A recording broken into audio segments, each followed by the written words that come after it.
Good morning, everybody. Let me try that again. Good morning, everybody. I'm Carolyn Peedy. I am the Executive Director of Fair Housing Advocates of Northern California. Welcome to our fourth and most special annual Fair Housing Conference, commemorating the 50th anniversary of the passage of one of the last big pieces of civil rights legislation, the Fair Housing Act. We have a lot of ground to cover, and we have some great speakers who will help put many of these issues into focus. I actually have the easy part today, to thank people and to tell you something about the flow of the day, and to give you some practical information. Then I get to get out of the way so our speakers and panelists can lead us into discussions about the state of fair housing and how that affects our lives today. As we celebrate the 50th anniversary of the Fair Housing Act, I think about the civil rights laws we've had in place since the 1960s that have been and continue to be challenged. For example, voting rights. Everyone deserves equal voice in a democracy, and yet we are fighting on many fronts for that very right. At times it's been really discouraging when I consider the erosion of some of the advancements that we've made. And I have to admit, I do get depressed when I turn on the news. On the other hand, I've been so encouraged by the activism I've seen from many quarters, and particularly from the younger generation. The marches and the protests recently over gun violence, the youth takeover of the local public radio station. It makes me think at times that maybe the younger generation will save us from ourselves. And that gives me renewed inspiration and hope and energy. So without being overly dramatic, I feel as though sometimes we're living in a Dickensian moment, the best of times, the worst of times. But I want to thank you all for being interested in coming together today to address fair housing and the challenges that we face, such as I love the fact that we're taking a more inclusive approach on many fronts to creating and retaining affordable housing opportunities to try to make a difference in our communities. Thank you not only for the work that you are doing, but for inspiring others like myself. I know that I couldn't do it alone, or I couldn't do it feeling as though I'm alone. So I want to thank you all for inspiring me. I hope today that we'll be able to facilitate some connections and important conversations, so you'll leave here today feeling as though you have some practical things that you can do. You have some tools that are added to your toolkit to make positive changes in our community. So let me get right to the program. So we'll hear a few words from Supervisor Judy Arnold, followed by a short documentary of the 7 days following the assassination of Dr. Martin Luther King and leading up to the passage of the Fair Housing Act. We'll hear from James Perry, who many of you remember from last year when he gave a powerful talk addressing the history of segregation. We may have a brief opportunity for questions and answers at that point, and we'll have a standing mic right there in the aisle. And for those who can't get to the mic, please wave down a room moderator for a mic to be handed to you. The same system will be in place for the panels. Do we have any room moderators in the room right now? Who could raise that? There, we have one right here. So wave them down. Then we're going to have a short break. I'm hoping everybody has got the location of the bathrooms. I'm now completely turned around, but I do believe they're right over there. I want to encourage you to visit the literature and information tables, and we also have MCLE credits, so there's a sign-up sheet by registration for those of you who are interested. Then we will have Professor George Lipsitz speak, and again, we may have time for a couple of questions. The great thing is actually that both James Perry and George Lipsitz will be around today, so there may be other times that you can accost them throughout the day. We then want to share a brief clip of Nicole Hannah-Jones of ProPublica from Norman Lear's TV series America Divided, followed by a brief presentation about fair housing testing investigations. At noon, we'll serve a buffet, and it's going to be right out there where you saw the fruit and so on out there. And I'm going to ask that you serve yourselves as quickly as possible to make room for those hungry people behind you, and also so you can get seated and we can start our lunch program. And I'll talk more about that later. So there's a reminder to please, please, please fill out your evaluations that are in your packets. We really want to know what you liked about the conference, what we can do better in the future, and so on. Promptly at 1:15, we'll start up 2 panels, one on tenant rights and protections and the other on sustainable homeownership. We'll have a break at 2:30 and then have 2 more concurrent panels, one on gentrification and displacement and the other on affirmatively furthering fair housing. The location of the panels are 1 and 3 that are going to be here in this larger room, but we're going to close off a section and we'll have a breakout room in the back, and that will be panels 2 and 4. So if I have this right, and I'm hoping that somebody will say, yes, you got it right, Carolyn, but they should be clearly marked anyway. The odds are here, and the even numbered panels are in the back. Right after that, we're going to have the final session when we come back together to look at strengthening housing advocacy through alliance building. So please make sure that you don't disappear. This will be an excellent panel. It'll be a really strong finish to the day, and you really don't want to miss it. I apologize ahead of time for those of you who have PTSD around Twitter these days, but we're tweeting about this conference, and we will do so throughout the day, and please feel free to tweet. Our hashtag for the conference, right up there, hashtag FHAct50. I don't know at this point, I think I'm hoping that we have some staff here. Yes, I'm seeing them. I want to thank all of our staff. Could everybody who's on our staff please stand? Come on, stand up, raise your hands.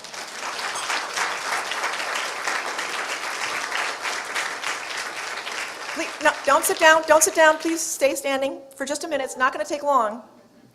I want to thank you all for doing such a great job each and every day to provide fair housing programs, all the housing programs, to the communities that we serve.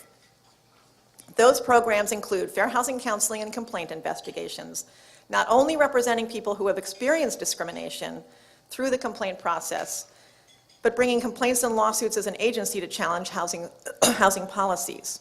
We also provide foreclosure prevention counseling and pre-purchase education for first-time homebuyers. We train housing providers on fair housing laws and best practices and offer fair housing education to many agencies and community groups.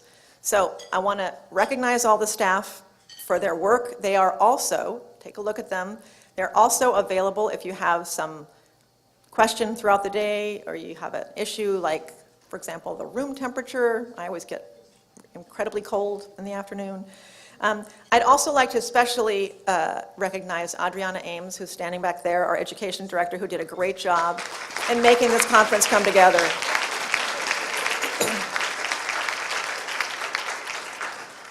Stephanie Taylor also helped with many of the logistical details. I don't think she's in the room. I think she's still out there helping registration, and as well as Elena Lina. And so many details. Volunteers, I've got Steve Glanz sitting right here helping us with some of the tech stuff, and he's helping with audiovisual and the setup, and Matt Epp, our photographer. I want to thank you. At nonprofits, we actually like to pull in all our relatives and significant others because that's how we make things work. So we had a number of people, I just want to also say we had a number of people and agencies providing input into the content of the conference. And I want to thank the participants of our Fair Housing Advisory Group, and I would love it if the advisory group members who are here to raise their hands. Come on, I know there are more of you. Come on, stick them up there.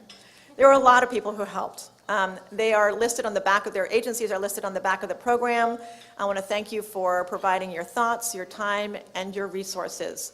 And speaking of resources, I want to thank our co-sponsors, without whom this conference would not have been possible and who contributed funds and other resources to this event. And I know that some of you are here today representing your agencies and institutions. I'd love it if you would give a wave of your hand. I know we have people here from the Marin Community Foundation. I know we have people from Wells Fargo Bank. Come on, Wells Fargo Bank. We have somebody from Wells Fargo Bank either here, there, hello. Mechanics Bank, Paula, where are you? There, Mechanics Bank. Luther Burbank was also a contributor. First Federal Savings, Prandy Property Management. I don't know if Melissa's here today, but I know she will be later. TIAA and Everbank. Thank you for all your help, Laura. Marin Sanitary Services, Consumer Action. Audrey, where are you? Thank you. Marin Economic Forum, we have somebody here. Yes, thank you. Marin Association of Realtors, I know also, and Unicorn Group. I also want to acknowledge the supervisors who are and will be here, Katie Rice, Dennis Verdoni, and Judy Arnold. And I'd like to extend a special thanks to Supervisor Judy Arnold for her support and participation. She's always played a great role in garnering sponsorships, helping spread the word about the conference. She's always been supportive of fair housing as well as of our agency. And the many, many fair housing events that we put on over the years. So I want to thank her for once again helping make today a success. Please join me in welcoming Judy Arnold.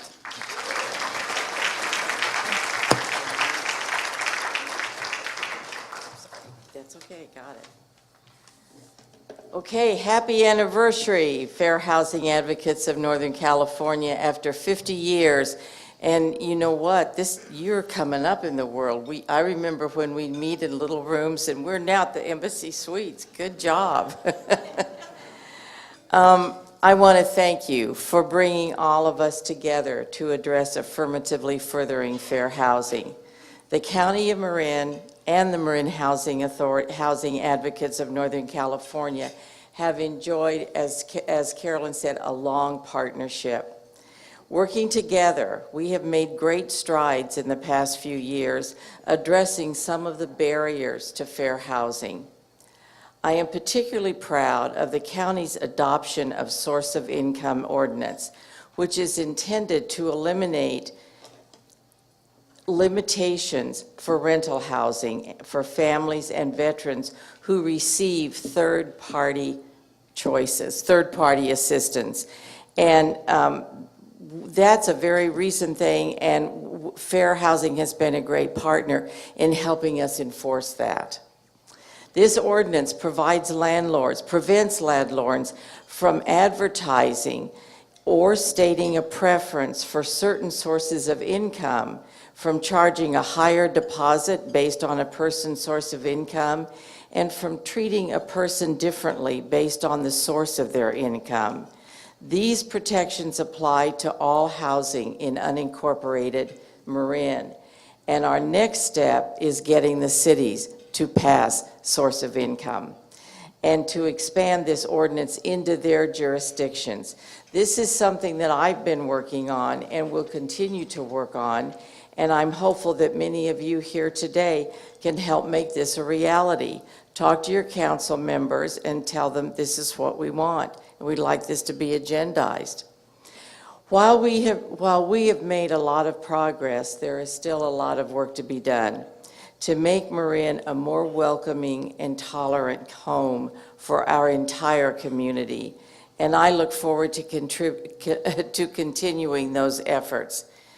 Today's conference will be a learning experience for everyone. These conferences are amazing, and you don't ever want to leave anything. There's so many interesting works and conversations going on.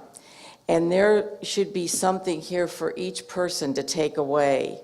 By the day's end, we hope you will have all gained a better grasp for fair housing laws, the benefits of greater inclusion and diversity in our community, and how you can help make a difference. Thank you all for being here. You're welcome.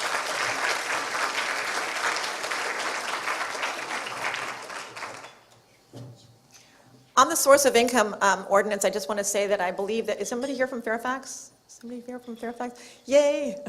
Fairfax just passed the source of income ordinance as well, and Nevada was next. Sometimes it's baby stepping. So one town by the next, I think it's going to make a big difference. We're going to start, without further ado, we're going to start the movie. So if we can get some people to dim the lights, that'd be great.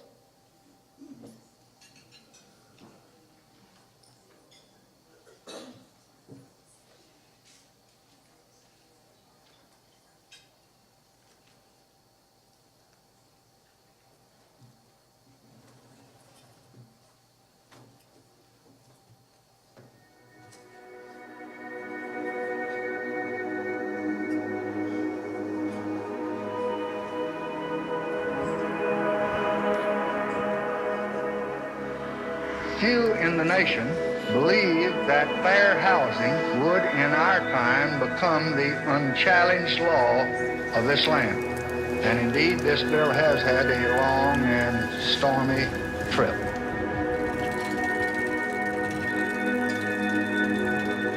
Well, I don't know what will happen now. We've got some difficult days ahead. Like anybody, I would like to live a long life. Longevity has its place. But I'm not concerned about that now. And I've looked over and I've seen the promised land. I may not get there with you, but I want you to know tonight that we as a people will get to the promised land. So I'm happy tonight. I'm not worried about anything. I'm not fearing any man. Ladies and gentlemen, Martin Luther King was shot and was killed tonight in Memphis.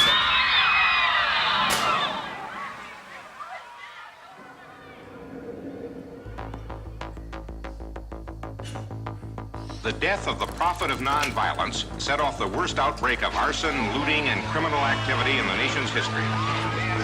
Washington's ghettos burned within a few blocks of the nation's capital.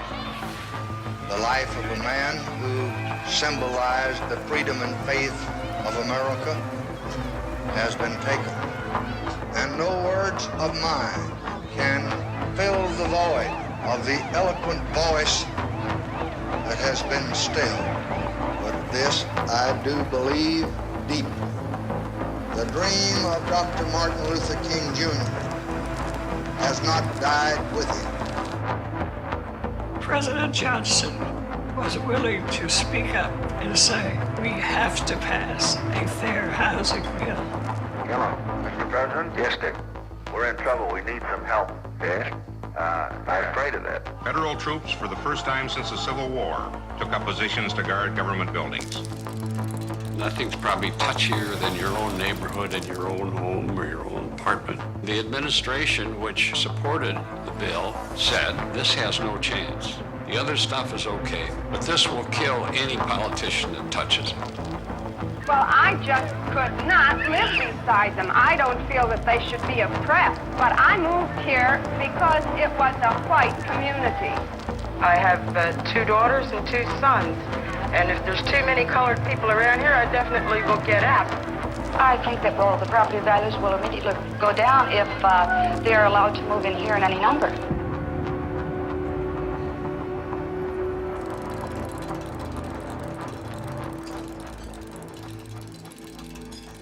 It seems as though our country is pulling apart into separate societies, where whites have jobs and Negroes have unemployment, where the middle class lives in suburbs and the poor are left in the ghettos, where one group of Americans looks upon another group of Americans with growing mistrust and even dread.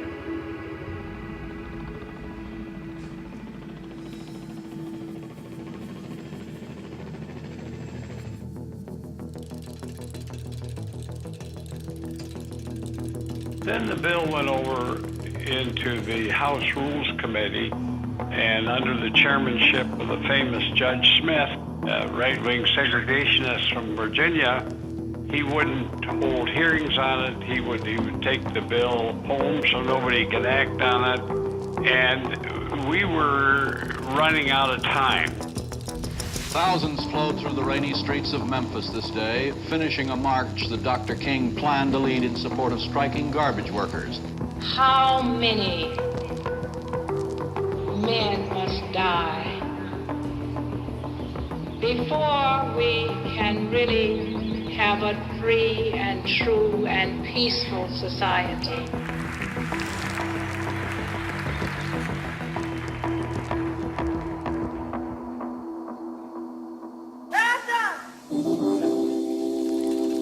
Cause you're a present Lord. And I know you'll reach out and take mine. You take our hand.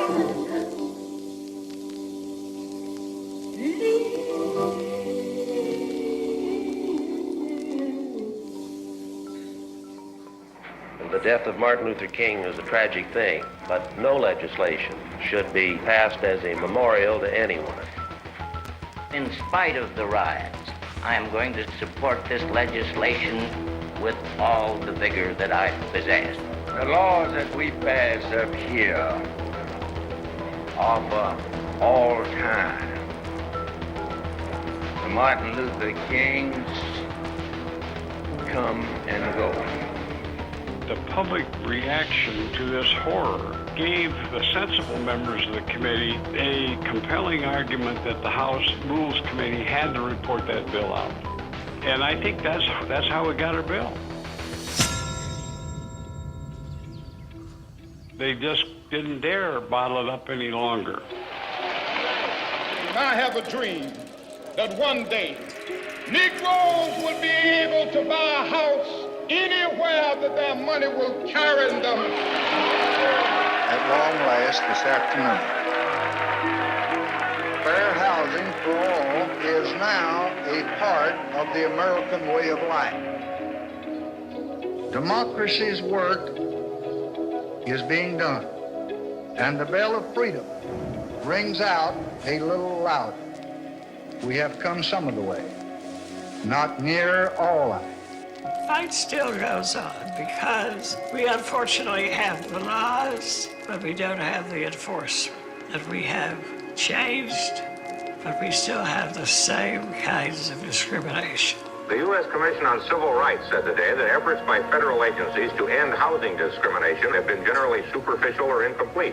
President Carter has ordered federal agencies to use all means possible to strengthen fair housing programs. For the first time, people with disabilities and families with children will be protected from housing discrimination. President Reagan signed legislation today designed to toughen up the nation's fair housing laws.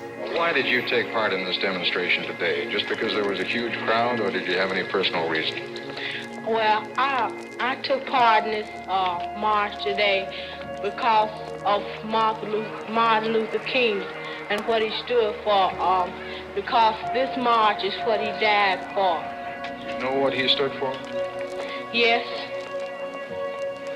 He stood for nonviolence and peace for all men of all kinds. And I think if he died for it, I could carry out what he started.